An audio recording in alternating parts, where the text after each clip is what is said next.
मान्सूननंतर चिपळूणमध्ये खूप बदल होत आहेत. काही बदल आहेत ते चांगले आहेत तर काही बदल आहेत ते त्रासदायक आहेत. आपण बघितले तर मी आता इथे मिरजोळीमध्ये आलो, तिथं बघितलं तर पूर्ण रस्त्याची दुरावस्था झाली आहे. किती मोठ्या प्रमाणावरती खड्डे पडले तिथे, त्यानंतर पाणीसुद्धा साठले. त्यामुळे किती खड्डा खोल आहे त्याचा अंदाज येत नाही. त्यामुळे बाईकवाले असतील, त्यानंतर फोर व्हीलर असतील, त्यांना तारेवरची कसरत करावी लागते एवढ्या भागावरून जाताना.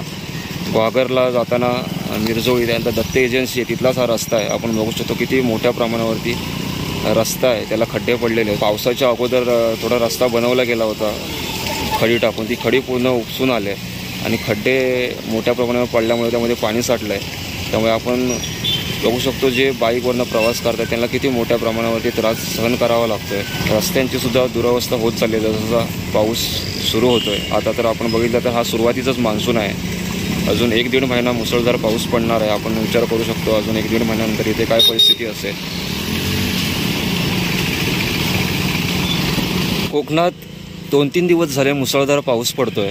त्यामुळे चिपळूणमध्ये जो बाजारातून नदी जाते तिला बघू शकतो आपण खूप मोठं पाणी आलं आहे. जवळजवळ 15 दिवसापूर्वी तिचा तळ दिसत होता. 8 दिवसामध्येच पाऊस पडल्यामुळे पूर्ण नदीचं पाणी आहे ते पूर्ण लाल झालं आहे. रात्रीसुद्धा मुसळधार पाऊस पडत होता. आणि कोकणातील जी काही मंडळी आहेत ना, ती नदीला पाणी आल्यानंतर असे मासे पकडण्यासाठी इथे येतात.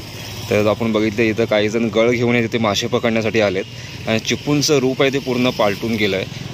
हळूहळू जी रस्त्याच्या दुतर्फा जी जागा असते ती हिरवीगार व्हायला सुरुवात झाली आणि हळूहळू शेतीच्या कामांनासुद्धा जोर आला आहे. जर आपण बाजार सोडून जर खालच्या साईडला गेलो, मिरजोळी वगैरे त्या साईडला आपल्याला शेतीची कामं होताना दिसतात. त्यानंतर आता लावणीसुद्धा सुरू झालेली आहे. गोड्या पाण्यामधली मासे येतात विकायला घेऊन. इथे मच्छीमार असतील, त्यानंतर काही गावातली लोकं असतील, तर इथे मच्छी आलेली आहे विकायला. हे पण खाऱ्या पाण्यातलंच आहे काय? हा काय शिंगटा आहे का? आपल्या गोड्या पाण्यातला आहे की गोड्या पाण्यातलं काय काय आहे? हा खवल्यावर का दिसतो? हा कुठचा मासा आहे? हा कुठचा आहे? गावठी बेडा आहे. आणि ही गावठी बेडा बोलला तो ना? गावठी बेडा म्हणजे खाऱ्या पाण्यातलंच आहे ना? खाडीमधलं. तुम्ही कुठून आला? दोनवलीमधून. गांगरे तुमची स्वतःची बोट आहे? हां हां हां. म्हणजे खाडीमधलाच आहे, म्हणजे खाऱ्या पाण्यातला मासा आहे. म्हणजे गावठी बेडा चांगली असते. गांगराईमधून आलेत मच्छी विकायला, म्हणजे इथूनच जवळच गाव आहे. तर खाडीमधलं म्हणजे खाऱ्या पाण्यातला गावठी बेडा आहे. त्यानंतर शिंगटेसुद्धा आहेत. त्यांच्याच गावातली लोकं असतील, त्यानंतर फॅमिलीतली काय माणसं ते मासे पकडायला जातात, तेच ते मासे इथं विकायला घेऊन आलेत. कारण की आता खाऱ्या पाण्यातली जी समुद्राची मच्छी आहे ती सहज भेटत नाही. त्यामुळे आज आपण एकंदरीत बघितलं तर आतासुद्धा सगळेजण गावठी मासे असतील ते गोड्यामध्ये मासे घेण्यासाठी गर्दी करतात. सकाळचे 8 वाजलेत आणि रिमझिम पावसाला सुरुवात झाली चिपळूणमध्ये. जवळजवळ 4-5 दिवस बघितलं तर कंटिन्यू दिवसभर पाऊस चालू आहे. त्यामुळे वाशिष्ठी नदीलासुद्धा पाणी आलं आहे मोठ्या प्रमाणावरती. सकाळी 7च्या दरम्यान पाऊस नव्हता पडत. अचानक आता 8 वाजता पावसाला सुरुवात झाली आणि थोडं ढगसुद्धा आले, म्हणजे पावसाचा जोर अजूनसुद्धा वाढणार आहे. मी आता चिपळूणमध्ये भाजी मार्केटला आलो आहे, जो ताजा बाजार आहे चिपळूणमधला प्रसिद्ध. मी जवळजवळ मार्कंडीमध्ये होतो त्यावेळेपासून पावसाला सुरुवात झाली आणि थोडा जोर कमी झाला होता पावसाचा आणि अचानक मी इथे येऊन भाजी मार्केटला थांबलो आणि परत मुसळधार पावसाला सुरुवात झाली आणि मी भाजी घ्यायला आलो होते. इकडे टॅमॅटो जवळजवळ 55 रुपये 60 रुपये किलो आहेत. आणि या साईडला आपण बघितलं ना तर शिव नदी आहे आणि तिथून खाली गेलं आपण थोडं की आपल्याला मच्छी मार्केट भेटतं. तर शिव नदीचं जो पाणी आहे ते पण पाण्याची पातळी वाढलेली आहे आणि पाणी मुसळधार पावसामुळे पूर्ण पाण्याचा कलर आहे जो बदलून लाल झालेला आहे आणि अजूनसुद्धा मुसळधार पाऊस पडणार आहे. कारण की पूर्ण आकाशामध्ये ढग दाटले आहेत आणि चिपळूणमध्ये एक वेगळं वातावरण आहे. चिपळूणचं रूप बदलून गेलं आहे या मुसळधार पावसामुळे. ही उडी 120 रुपये किलो आहे.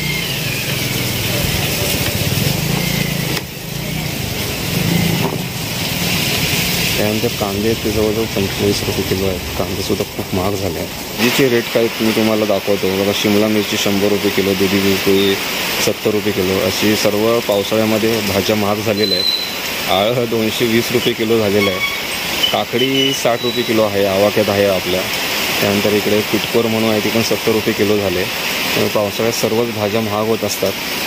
मच्छी मार्केटच्या येथील हा पूल आहे. आपण बघितलं तर सकाळचे 8:30 वाजलेत आणि सुंदर दृश्य आपल्याला शिव नदीवरचं पाहायला मिळतं आहे. आकाशामध्ये पाहिलं तर अजूनसुद्धा ढग दिसत आहेत. काही वेळापूर्वी चांगला पाऊस लागत होता मुसळधार, परत विश्रांती घेतली आणि आता परत काळोखायला सुरुवात केली आहे पावसाने आणि ह्या ठिकाणीच मच्छी मार्केट आहे चिपळूणचं. आणि एकंदरीत तुम्ही नदीचं पाणी बघितलं ना, इकडे शिव नदी आहे, त्यानंतर ही वाशिष्ठी नदी आहे पुढे, तर त्याचं पाणी आता एकदम क्लिअर झालं आहे. कारण की 2 दिवसापूर्वी जेव्हा मुसळधार पाऊस पडला त्यावेळेला पाणी पूर्ण लाल झालं होतं, पण आता बघितलं तर एकदम स्वच्छ आणि नितळ पाणी आहे. आणि थोडी विश्रांती घेतल्यामुळे जी पातळी आहे पाण्याची तीसुद्धा खाली गेली आहे. म्हणजे ज्यावेळेला मुसळधार पाऊस पडतो त्यावेळेला जवळजवळचं पाणी आहे ना हे काढायला लागतं. काही वेळेला तर पाणी आहे ते मच्छी मार्केटमध्ये सुद्धा घुसतं. आणि सकाळचं 8:30 वाजता चिपळूणमध्ये शांतता आहे. मच्छी मार्केट जो बाजार नाईक कंपनी इथला पूल आहे ते शांतता पाहायला मिळते. खूप रहदारी कमी आहे आणि एकंदरीत चिपळूणमध्ये वातावरण आहे ते पूर्ण बदलून गेलं या पावसामुळे. आणि खूप गारवा आहे आता चिपळूणमध्ये. संध्याकाळी 5-6च्या दरम्यान मुसळधार पाऊस वारा येतो त्यावेळेला सुद्धा पूर्ण जे दृश्य आहे चिपळूणचं ते बदलून जातं. आपण ते गुहागर असा प्रवास करणार आहोत. तर आता मी चिपळूणमध्ये आहे मच्छी मार्केटला आणि आपण गुहागरला जाणार आहोत आणि मुसळधार पावसामध्येच बाईक घेऊन जाणार आहे गुहागरला. आणि 8:30 वाजल्यामुळे शांतता दिसते तुम्हाला इथे मच्छी मार्केटला, पण तुम्ही जर दुपारी किंवा संध्याकाळी 5-6 वाजता आलात तर रस्ता इथं पूर्ण गजबजलेला असतो. हा जो 5चा रोड आहे तो फरशीवरती जातो आणि इकडचा जो रोड आहे तो बाजारामध्ये जातो, गुहागरला जातो. तर आपण आता गुहागरला जाणार आहोत. रस्त्याची दुरावस्था झाली, बाईकवरून प्रवास करताना कसरत करावी लागते. हा तर सुरुवातीचा पाऊस आहे, त्यामध्ये ज्या रस्त्याची ही भयानक परिस्थिती झाली. अजून 1-1.5 महिना मुसळधार पाऊस पडणार आहे. आपण विचार करू शकतो 1-1.5 महिन्यानंतर ह्या रस्त्याची काय दुरावस्था असेल. जी खडी टाकली होती ती खडी पूर्ण उपसून आले आणि मोठ्या प्रमाणावरती खड्डा पडल्यामुळे त्या खड्ड्यामध्ये पाणी साचतंय. मी जस्ट आता गुहागरमध्ये आलो आणि 5 मिनिटांमध्येच मुसळधार पावसाला सुरुवात झाली. वारा पण आहे जोरामध्ये. आणि चिपळूणमधून ज्यावेळेला निघालो तेव्हा रिमझिम पाऊस चालू होता. गणेश खिंडी त्यानंतर मी ज्यावेळेला रामपूरला आलो त्यावेळेला बऱ्यापैकी पाऊस थांबला होता. आणि जेव्हा मी घरी आलो त्यावेळेला पाऊस लागत नव्हता आणि आता 5 मिनिटांमध्येच एकदम मुसळधार पावसाला सुरुवात झाली आहे. आणि वारासुद्धा आलाय खूप जोरामध्ये आणि मुसळधार पावसाला सुरुवात झाली आहे. असा निसर्गाचा खेळ चालू आहे. मी आता गुहागरमध्ये आलो आहे. सकाळी मी 10 वाजता आलो इथे, तर त्यावेळेला मुसळधार पाऊस जस्ट घरात आलो म्हणून तुम्ही आता जस्ट बघितलं असेल व्हिडिओमध्ये. घरात पाऊल ठेवलं आणि एकदम मुसळधार पाऊस आला आणि आता 1:30 वाजला आणि बघू शकता पूर्ण ऊन पडलंय, कडकडीत ऊन पडलंय. आकाश आहे ते पूर्ण पांढरं शुभ्र आहे, अजिबात ढग नाही आहेत. आणि पूर्ण जे 1-2 तासामध्ये ते वातावरण बदलून गेलं. पूर्ण छान असं ऊन पडलंय. त्यानंतर आमची जी अंगणामधील आदिवळी झाली होती ती पूर्ण सुकून गेले. म्हणजे आता दुपारी असं ऊन पडतं आणि परत संध्याकाळी असा मुसळधार पाऊस येईल. असा कोकणामध्ये ऊन पावसाचा खेळ चालू आहे.